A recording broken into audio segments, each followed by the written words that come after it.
evening, my friends. Welcome to Evening Reflection on St. Anne Vlogs and Inspiration. We are reviewing the book The Purpose-Driven Life by Pastor Rick Warren. We are on day 25, part 2. Enjoy. How temptation works. It helps to know that Satan is entirely predictable. He has used the same strategy and old tricks since creation.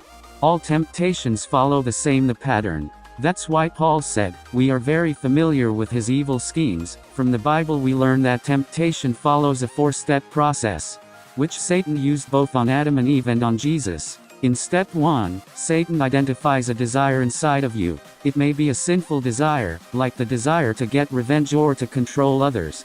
Or it may be a legitimate, normal desire, like the desire to be loved and valued or to feel pleasure. Temptation starts when Satan suggests with a thought that you give in to an evil desire, or that you fulfill a legitimate desire in a wrong way or at the wrong time. Always beware of shortcuts. They are often temptations. Satan whispers, you deserve it. You should have it now.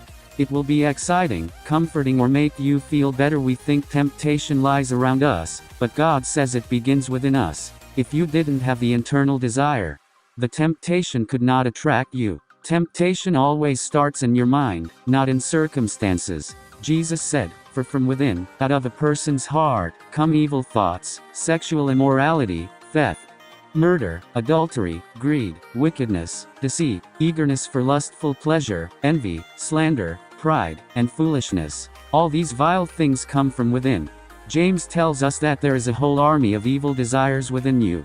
God develops the fruit of the Spirit by allowing you to experience circumstances in which you're tempted to express the exact opposite quality. Step 2 is doubt.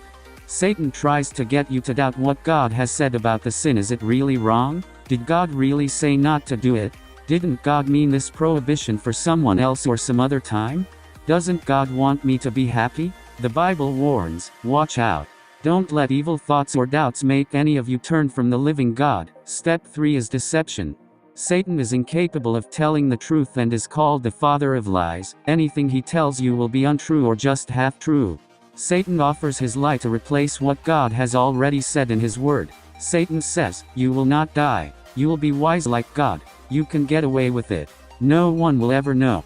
It will solve your problem. Besides, everyone else is doing it. It is only a little sin, but a little sin is like being a little pregnant. It will eventually show itself. We think temptation lies around us, but God says it begins within us. Step 4 is disobedience. You finally act on the thought you've been toying with in your mind. What began as an idea gets birthed into behavior. You give in to whatever got your attention. You believe Satan's lies and fall into the trap that James warns about. We are tempted when we are drawn away and trapped by our own evil desires. Then our evil desires conceive and give birth to sin, and sin, when it is full-grown, gives birth to death. Do not be deceived, my dear friends. And it's always a pleasure to have you with us. Remember to subscribe, like, comment, and share. We want to make sure that we have as many persons as possible getting these messages. We've come to the end of another evening reflection. Thank you so much for joining us. We look forward to seeing you tomorrow evening, God's willing. Have a wonderful night. Bye-bye.